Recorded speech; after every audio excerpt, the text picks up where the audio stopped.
सो hey everyone, आप सभी का फिर से स्वागत है मेरे चैनल क्रेजी एक्सप्लेनर में। तो आज हम फिर से आ चुके हैं बुक ऑफ एस्पर का एक नया एपिसोड लेके। जिसने पिछला एपिसोड नहीं देखा जाकर पहले वो देख लो, और जिसने पिछला एपिसोड देख लिया तो शुरू करते हैं आज का ए वाला एपिसोड।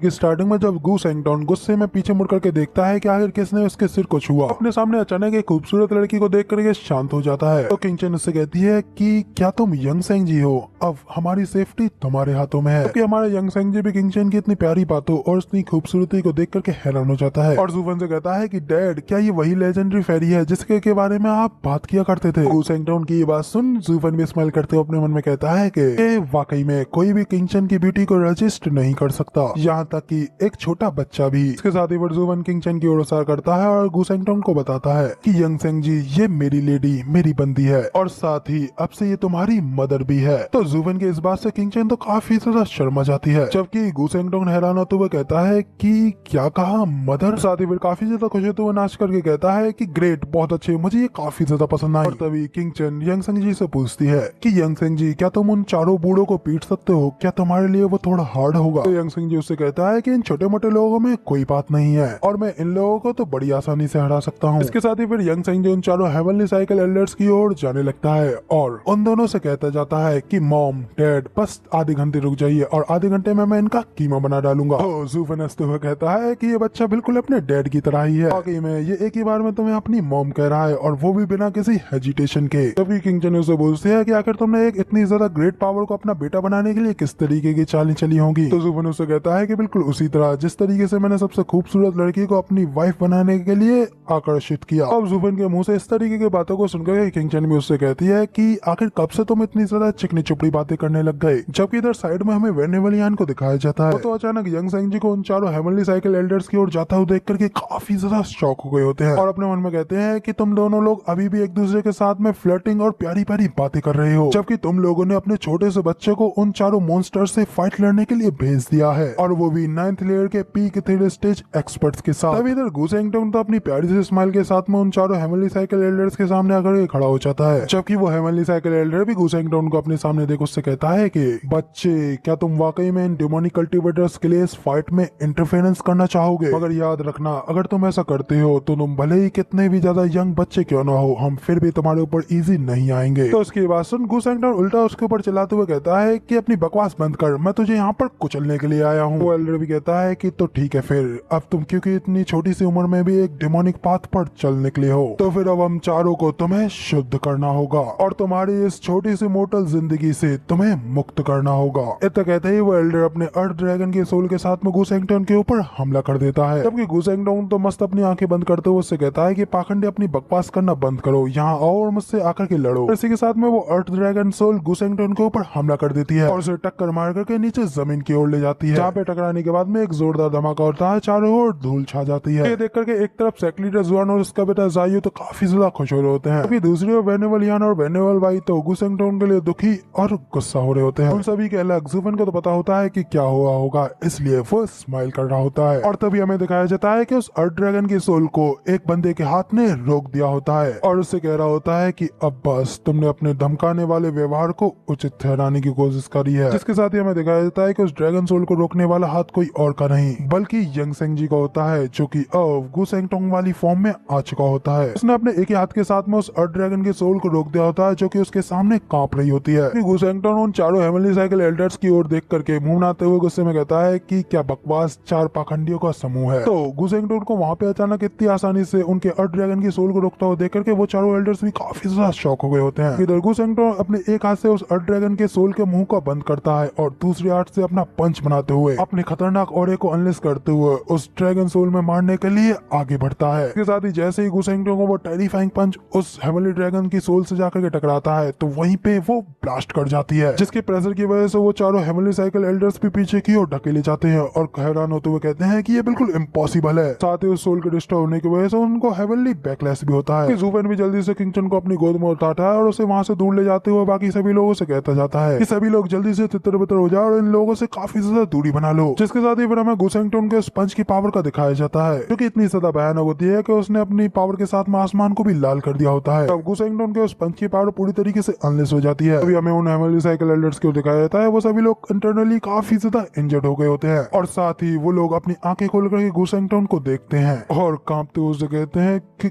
कौन हो, आखिर तुम एग्जैक्टली कौन हो। गुसेंगटोन में उन चारों को देख कहता है कि ओ तो तुम वाकई में चारों लोग अंधे नहीं हो, मगर मैं तो तब से सोच रहा था कि तुम चारों लोग पहले से ही क्रिपल्ड और कमजोर हो, इसलिए तब से मैं यहाँ पर अपने आप को होल्ड बैक किए हुए था। बेकार है, तुम जैसे फेक लोगों के लिए तो मेरी सहानुभूति भी बेकार गई, जबकि तुम लोग यहाँ पे तब से नाटक कर रहे थे और मैं तुम्हारे ऊपर दया कर रहा था, लेकिन मुझे लगता है कि अब इसकी कोई जरूरत नहीं है। तभी इसी के साथ में हमें वहाँ पे उन दोनों से काफी ज्यादा दूर खड़े जूफेन और बाकी के लोगों को दिखाया जाता है। कि गुसेंगटोन की इतनी सारी टेरिफाइंग पावर्स को देख करके तो वेनेवलियन की आंखें और मुंह दोनों का कोनों खुले के खुले रह जाते हैं और वो भी वहाँ पे कांपते हुए कहते हैं कि जूफेन आखिर ये तुम्हारा बेटा किस तरीके का मॉन्स्टर है। तो जूफेन भी उन लोगों से कहता है कि क्या तुम लोग जानते हो कि मैंने यंग सेंजी को लड़ने के लिए क्यों बुलाया है? क्योंकि इस बच्चे का टेम्पर, इसका गुस्सा बहुत ही ज्यादा खराब है और साथ ही ये बहुत ज्यादा ताकतवर है और जब एक बार वो फाइट के लिए उत्तेजित हो जाता है तो तब कोई भी उसे रोक नहीं पाता। और जैसा कि आप सभी लोग पहले से जानते ही हैं कि हमारा main objective mystical heavens act को एक सबक सिखाना है, उनके उस एटीट्यूड भरे रवैये को कुचलना है, ना कि उन्हें डिस्ट्रॉय करना है, वरना तो इस चीज से डबल ड्रैगन मैनर भी आराम से बैठे नहीं रहेगा। इसलिए सिर्फ केवल अंतिम उपाय के रूप में ही मैं इस परेशानी खड़ी करने वाले बच्चे को बाहर निकलने दे सकता था, वरना फिर उसके एक स्ट्राइक के साथ में इस हजारों साल पुराने इस एक्ट का नामो निशान इस दुनिया से मिट सकता है। लेकिन अब क्या कर सकते हैं, अब ये शर्म की बात है कि उन लोगों ने मेरी बात को सुना ही नहीं, एंड तक बस इसी बात की जिद करते रहे कि मैं अपने उस आखिरी मूव का इस्तेमाल करूं। तो ठीक है, अब जो वो होते हैं तो वो तो काटना ही पड़ता है, इसलिए अब इनके साथ में जो होगा उसमें मेरी कोई गलती नहीं है भाई। जुवेन की बात सुन वो तीनों वेनेबल्स अपने मन में कहते हैं कि साला हम तो फिर यहाँ पे बेकार में ही आए। इसी के साथ तभी हमें वापस से फाइट का सीन दिखाया जाता है, जहाँ पे कि वो हेवनली साइकिल एल्डर किसी ज्यादा गुस्से के साथ में गुसेंगटोन के ऊपर चिल्लाते हुए कहता है कि बहुत हो गया बच्चे, तुम अहंकारी बच्चे, हमने तुम्हें पहले कुछ ज्यादा ही कम आंक लिया था, अगर इससे तुम ये मत सोचना कि तुम हमसे इतनी आसानी से छुटकारा पालोगे। हंसते उनसे कहता है कि तुम सब साले भौंकने वाले कुत्ते हो, ना कि काटने वाले, इसलिए अगर दम है तो आओ और आकर के मुझे पकड़ के दिखाओ। तो वो एल्डर और भी ज्यादा भड़क जाता है, गुस्से में अपने दांत पीसते अपने हाथों से हैंड साइंस चेंज करने लगता है और फिर वो चारों लोग अपनी सबसे पावरफुल फॉर्मेशन को रेडी करने लगते हैं, जिस वजह से उन चारों के अंदर से काफी ज्यादा खतरनाक सोलर एनर्जी अनलेस होने लगती है। अब उन चारों को ये अरे को फॉर्म करता हुआ देखेगा कियाने भी काफी ज्यादा शॉक हो जाती है और घबराते हुए कहती है कि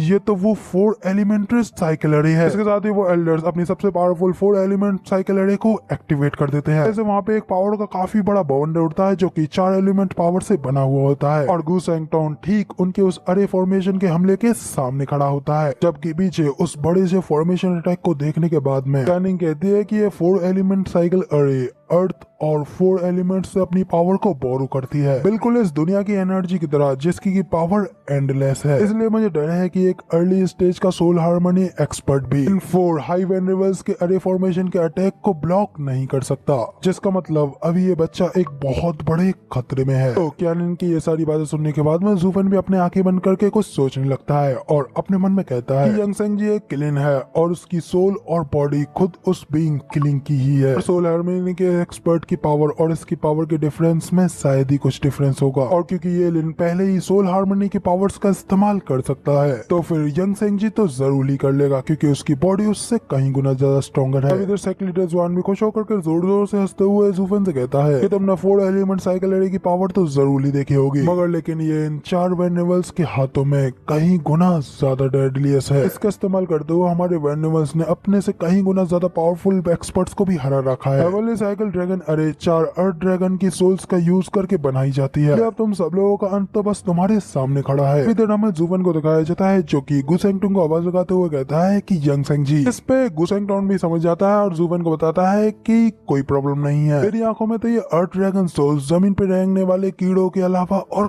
कुछ भी नहीं है। गुसेंगटोन की ये बात सुनकर के तो सेक्रेटरी जवान भी उससे कहता है कि बच्चे आखिर तेरी हिम्मत कैसे हुई इतनी ज्यादा फालतू बोलने की, क्या तुझे अपनी मौत से डर नहीं लगता? नहीं लगता है तो देख देख तेरा अंत सामने खड़ा है। इसके साथ ही फिर हमें उन चारों हाई वेनेबल्स को दिखाया जाता है कि अपनी उस बड़ी सी हेवनली साइकिल अरे को कंप्लीट कर लेते हैं। अचानक उस अरे फॉर्मेशन के अंदर से वो चारों अर्थ ड्रैगन एक साथ कंबाइन होकर के एक बड़ा सा ड्रैगन बन करके बाहर निकलते हैं, जो कि सीधा बड़ी तेजी से गुसेंगटन के ऊपर ही हमला करने के लिए आगे आ रहा होता है। चारों हेवनली साइकिल एल्डर्स में से आगे वाला एल्डर कहता है कि क्या तुम्हें पता है कि अर्थ ड्रैगन सोल्स किस लिए जानी जाती हैं? ये दुनिया से जुड़ती हैं और अर्थ के साथ में कंबाइन होकर के एक व्यक्ति के पावर्स को 10 गुना ज्यादा बढ़ा देती है। और इस बार तुम इसे पिछली वाली अर्थ ड्रैगन सोल मत समझना जिसे कि तुमने हराया था। गुसेंगटन उसकी इतनी सारी बातें सुनने के बाद में उसे रोकते हुए कहता है कि बहुत हो गया तुम्हारी ये सारी बकवासें, तो मुझे सीधे सीधे बताओ कि क्या तुम अब फाइट लड़ना चाहते हो या फिर नहीं, क्योंकि अगर तुम अपना कोई भी मूव नहीं चलना चाहते हो तो फिर ठीक है, ये यंग मास्टर खुद पहले ही तुम्हारे ऊपर स्ट्राइक कर देता है। इस पे वो चारों हाई वेनेबल्स और भी ज्यादा भड़कते हुए कहते हैं कि तुम डीट कमीने बच्चे, तुम्हारी हिम्मत कैसे हुई हमें कम आंकने की। ठीक है, अब अगर ऐसी बात है तो हम लोग तुम्हारी इस मरने की इच्छा को पूरा करते हैं, जल्दी वहाँ पे भेज देते हैं, यहाँ पे जाने की तुम्हारी इच्छा है। के साथ में फिर वो अपने बड़े से ड्रैगन के साथ में गुसेंगटन के ऊपर हमला कर देते हैं। तो उस ड्रैगन की इतनी तेजी स्पीड को देख करके तो गुसेंगटन भी थोड़ा हैरान हो जाता है और अगले ही पल वो एक जोरदार चीख लगाने के लिए अपने मुंह में काफी ज्यादा खतरनाक पावर्स को गैदर करने लगता है। इसके साथ ही वो गुसेंगटन अपने किलिंग की पावर्स को अनलेस करते हुए अपने मुंह से एक जोरदार चीख लगाता है, जो कि इतनी ज्यादा खतरनाक होती है कि उनके वेव प्रेशर इतना ज्यादा हैवी होता है। उन वेव से चलते ही वो ड्रैगन वहीं पे बीच में रुक जाता है, उसे आगे बढ़ने में काफी ज्यादा दिक्कत आने लगती है। देख करके तो वो हाई एल्डर भी घबरा करके शॉक होते हुए कहता है कि ये तो बिल्कुल ही नामुमकिन है। क्या ये बच्चा सिर्फ दहाड़ करके ही हम चारों के अर्थ ड्रैगन से बनी हुई फॉर्म को इतनी आसानी से रोक सकता है? और फिर इसी के साथ में हमें दिखाया जाता है कि उस पावर का यूज करने की वजह से इधर गुसेंगटन की फॉर्म चेंज होने लगती है। उसके दो छोटे छोटे सींग निकल आते हैं और उसकी सारी स्किन किलिंग की लाल स्किन में चेंज हो जाती है। साथ ही गुसेंगटन एकदम बेडस तरीके से अपने अंदर से ड्रेड ऑरे को अनलेस करने लगता है, जो कि खतरे का साइन है, जो देख करके तो इधर ज़ूफेन भी काफी ज्यादा शॉक हो जाता है। मगर इसी के साथ में फिर हमें दिखाया जाता है कि गुसेंगटन वहाँ पे नहीं रुकता और एक और जोरदार दहाड़ लगाने के लिए वहाँ पे तैयार हो जाता है। और फिर इसी के साथ में फिर जैसे ही वो अपनी उस दहाड़ को लगाता है तो उस दहाड़ में इतनी ज्यादा खतरनाक एनर्जीज अनलेस होती हैं कि उनकी वेव से चलते ही उन चारों अर्थ ड्रैगन से बना हुआ वो ड्रैगन वहीं पे टूट करके बिखरने लगता है। देखिए इतनी आसानी से टूटता हुआ देख करके तो वो चारों हाई वेनेबल्स भी काफी ज्यादा शॉक हो जाते हैं, चिल्लाते हुए कहते हैं कि ये बच्चा आखिर ये बच्चा किस तरीके का मॉन्स्टर है। इसी के साथ में गुसेंगटन की वो दहाड़ की वेव्स जैसे ही उन चारों वेनेबल्स से भी टकराती हैं तो वो भी वहीं पे वाइप आउट हो जाते हैं। इवन की उससे टकरा करके उनकी राख भी नहीं बचती, क्योंकि इसी के साथ में हमें गुसेंगटन के उस हमले की पावर की तबाही को दिखाया जाता है। इतनी ज्यादा खतरनाक होती है कि उसकी वेव्स आसमान को भी चीरते हुए आगे निकल जाती हैं। जब वो सारी वेव्स वहां से जड़ती हैं तो हमें दिखाया जाता है कि आसमान के भी दो टुकड़े हो चुके होते हैं। और गुसेंगटन इस तबाही को करने के बाद में वहाँ पे आराम से खड़ा होता है। इस पावर को अनलेस करने की वजह से गुसेंगटन अपने ऊपर से काबू खोने लगता है। वहाँ पे अपनी और भी ज्यादा खतरनाक एनर्जी को अनलेस करते हुए एकदम बीस्ट की तरह हंस रहा होता है। अब गुसेंगटन को ये सब करता हुआ देखकर ज़ूफेन भी समझ जाता है, वो चिल्लाते हुए कहता है कि ओह शिट, ये बच्चा इस जीत को लेकर कुछ ज्यादा ही खुश है। मुझे नहीं लगता है कि अब ये यहीं पे रुकने वाला है। ज़ूफेन बाकी सभी लोगों से जल्दी से कहता है कि सभी लोग जल्दी से यहाँ से जितना हो सके उतनी ज्यादा दूर भाग जाओ। जबकि इसी के साथ में हमें गुसेंगटन दिखाया जाता है जो कि भयानक पावर्स को फिर से अनलेस करने लगता है। अपने दोनों हाथों को ऊपर उठा करके पंच मारने के लिए रेडी होता है। साथ ही गुसेंगटन अपने उन पंचेस को नीचे जमीन में दे मारता है। दिखाया जाता है कि गुसेंगटन के पंचेस में इतनी ज्यादा खतरनाक एनर्जी अनलेस होती है, वजह से वहाँ की सारी जमीन टूटने लगती है और जमीन के अंदर से गुसेंगटन के वो रेड ऑरा की वेव्स फिर से अनलेस होने लगती हैं। और देखते ही देखते सारा का सारा मिस्टिकल हेवन सेक्ट उस तबाही की चपेट में आने लगता है। उस हमले में पूरा का पूरा मिस्टिकल हेवन सेक्ट डहने लगता है। वहाँ के ज्यादातर डिसाइपल्स घायल हो रहे होते हैं या फिर बुरी तरीके से मारे जा रहे होते हैं। कोई भी गुसेंगटन के उस भयानक पावर अनलेस का सामना नहीं कर पा रहा होता है। अभी हमें उसके उस हमले के प्रेशर को भी दिखाया जाता है। धरती के अंदर से फिर से एक खतरनाक एनर्जी आसमान की ओर जाती है और आसमान को चीर डालती है। इवन के मिस्टिकल हेवन सेक्ट के बाहर का एरिया भी टूटने लगता है और यहाँ तक कि उन एनर्जी की वेव्स की पावर ज़ूफेन और बाकी के सभी लोगों के पीछे भी जाने लगते हैं, जो कि उससे बचकर के दूर भाग रहे होते हैं। उस हमले की वेव को अपनी ओर आता हुआ देख करके विलियन भी घबराते हुए चिल्ला करके ज़ूफेन से कहते हैं कि स्टीवर्ट ज़ू, फिर अब तुम हमें बचाने के लिए क्या करोगे? अगर ये रेड वेव्स हमारी ओर आ जाती हैं तो फिर तो इनसे टच होकर के तो हम लोग भी वहीं पे खत्म हो जाएंगे। ये सुन के ज़ूफेन भी जल्दी से पीछे की ओर मुड़ता है, अपनी होने वाली प्यारी वाइफी को बचाने के लिए खुद उन वेव्स का सामना करने के लिए खड़ा हो जाता है। साथ ही अपनी गोल्डन आईज को चमकाता है और अपनी divine eyes of the void का इस्तेमाल करते हुए अपनी divine eyes of the void की 5th स्टेज का इस्तेमाल कर ज़ूफेन गुसेंगटन को उस हमले की रेड वेव्स को रोकने के लिए वॉइड वॉल 3 टाइम्स का इस्तेमाल करता है। इसके कारण गुसेंगटन के उस हमले को रोकने के लिए उसके सामने ज़ूफेन की 3 गोल्डन दीवारें खड़ी हो जाती हैं। और फिर इसी के साथ में गुसेंगटन के हमले की वो रेड वेव्स ज़ूफेन की उस शील्ड से जाकर के टकराती है, तो उस वजह से वहाँ पे एक जोरदार धमाका होता है। हमें दिखाया जाता है कि उन दोनों के टकराव के उस धमाके की वजह से चारों ओर गोल्डन फ्लेम्स फैल जाती हैं, मगर वो रेड वेव्स अभी भी पूरी तरीके से नहीं रुकती हैं। कट जाने के बाद हमें दिखाया जाता है कि वहाँ के आसपास का एरिया पूरी तरीके से साफ हो चुका होता है। वेनेवलियन को भी दिखाया जाता है जो कि बच चुके होते हैं, लेकिन इतनी ज्यादा खतरनाक तबाही को देखने के बाद में काफी ज्यादा घबरा गए होते हैं और उन्हीं के सामने ज़ू फेन ने अपनी वॉइड वॉल का इस्तेमाल करते हुए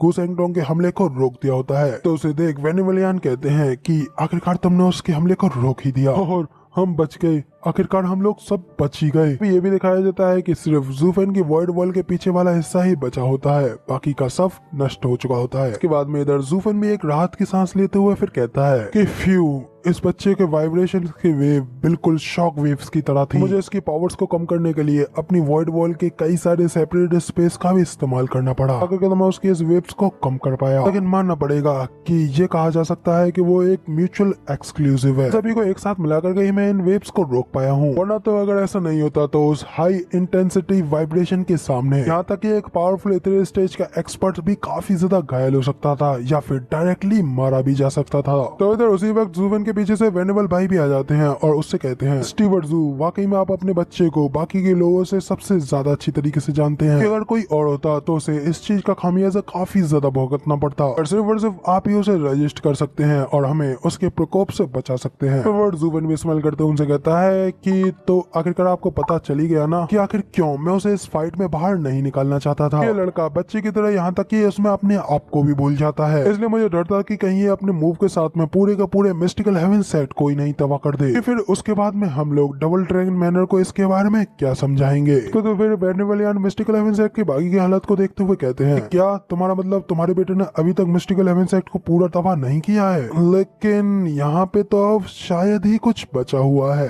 जिसके बाद में हमें दिखाया जाता है कि पूरा का पूरा मिस्टिकल हेवन सेट मलबे के ढेर में तब्दील हो चुका होता है, हर तरफ तबाही तोड़फोड़ और सिर्फ उसकी बची हुई कुछ रेमेडीज ही बची हुई होती हैं। तो अब इधर अपने मिस्टिकल हेवन सेट की इस तरीके की तबाही को देखने के बाद में तो फेरिसुई और डेनियर भी उसके लिए थोड़ा दुखी होती हैं। तब इधर दूसरी ओर वेनेवलियन कहते हैं कि तुम्हारा लड़का तो वाकई में तबाही का एक दूसरा नाम है। ब्रदर ज़ू, मुझे बताओ कि आखिर तुम्हारा क्लैन आखिर किस तरीके के मॉन्स्टर्स से भरा पड़ा है? जब भी मैं देखता हूँ तो एक खतरनाक निकलता ही है कि तुम अगले को उससे भी ज्यादा खतरनाक निकाल देते हो। बाप 1 नंबर ही तो इधर बेटा 10 नंबर ही है। एक तरफ बाप ने डबल ड्रैगन गैदरिंग के पूरे रूल्स को हिला करके रख दिया, जबकि बेटे ने तो अपने सिर्फ एक मूव के साथ में ही पूरे के पूरे एक सेक्ट को डिस्ट्रॉय कर डाला। ये चीज तो बिल्कुल ही अविश्वसनीय है। गू सेंगडोंग अपनी यंग संगजी वाली फॉर्म में आ जाता है और ज़ू फेन की ओर करके आने लगता है। तो वहाँ पे उनके पास में आने के बाद खुश होकर के एक्साइटेड होते हुए कहता है, मम्मी मुझे बताओ, क्या मैंने उन लोगों को एक अच्छा मजा चखाया ना? और अभी तो आधा घंटा भी नहीं हुआ, मैंने उन सभी को पूरी तरीके से खत्म कर डाला। इसके बाद में फिर यंग संगजी वेनेवलियन की ओर घूर करके देखने लगता है, लेकिन अब अपनी ओर घूरता हुआ देख करके तो वेनेवलियन की बुरी तरीके से फट जाती है, उनके शरीर से टोटली पसीने छूटने लगते हैं। तभी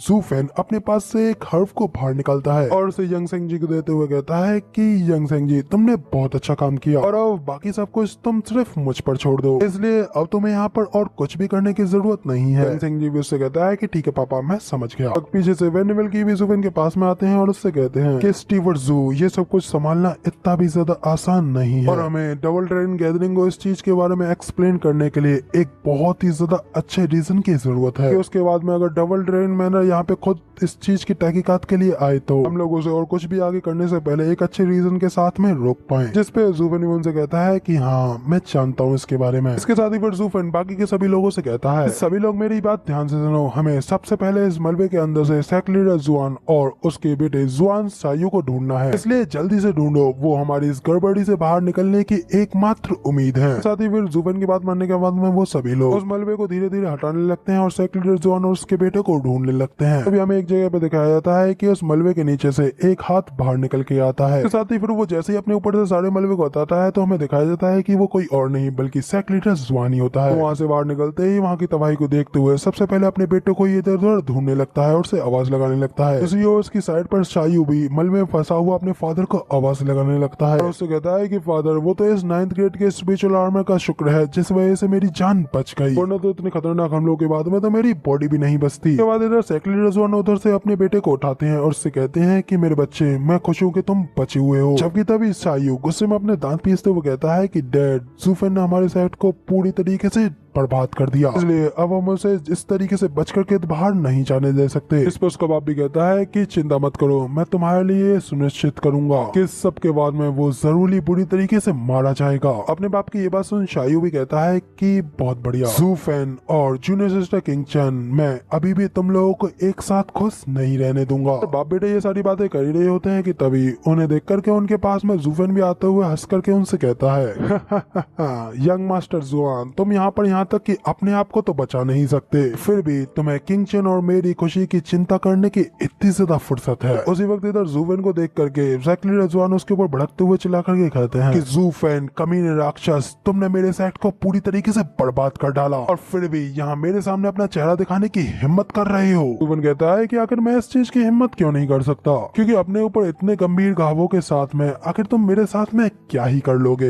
मिस्टिकल हेवन सेट के सभी एक्सपर्ट्स या तो मारे जा चुके हैं या फिर घायल हो चुके हैं, तो इसलिए तुम भी यहाँ पर मेरे सामने अपनी रक्षा नहीं कर सकते। तो फिर आखिर तुम्हारे ये उच्च और शक्तिशाली रवैये का क्या ही मतलब रह जाता है। ज़ू फेन की ये सारी बातें सुनने के बाद में एग्जैक्टली रजवान भी घबरा जाते हैं और कांपने लगते हैं। ज़ू फेन आगे उनसे कहता है कि देखो जरा, अब तुम्हारे पास में बिल्कुल भी पावर नहीं रह गई है और तुम्हारी जिंदगी भी अब इस समय मेरे ही हाथों में है। तब मैं तुमसे बिल्कुल सच कहता हूँ कि अब तुम्हारी जीवन और मृत्यु सिर्फ मेरे ऊपर ही निर्भर करती है। सीधा सीधा कहूँ तो तुम्हें अब इस क्षण ये निर्णय करना है कि क्या अब तुम्हें जीना है या फिर मरना है। इतना कहते हुए ज़ू फेन अपने पास एक खतरनाक किलिंग इंटेंट को अनलेस करता है। देखकर सेक्रेटरी रजवान तो वहाँ पे और भी ज्यादा डर जाता है और डर के मारे कांपने लगता है। बाकी के सभी लोग भी स्माइल करते हुए अपनी डरावनी आंखों के साथ में उसे ही घूर करके देख रहे होते हैं और सिर्फ उसकी बेटी फेरी शायू को छोड़ करके और कोई भी उसके लिए संपत्ति नहीं दे रहा होता है। तो सभी लोगों को उसके ऊपर इस तरीके से चढ़ता हुआ देख करके और उसे इस तरीके से घूरता हुआ देख करके जुबान भी कहता है कि बेइज्जती,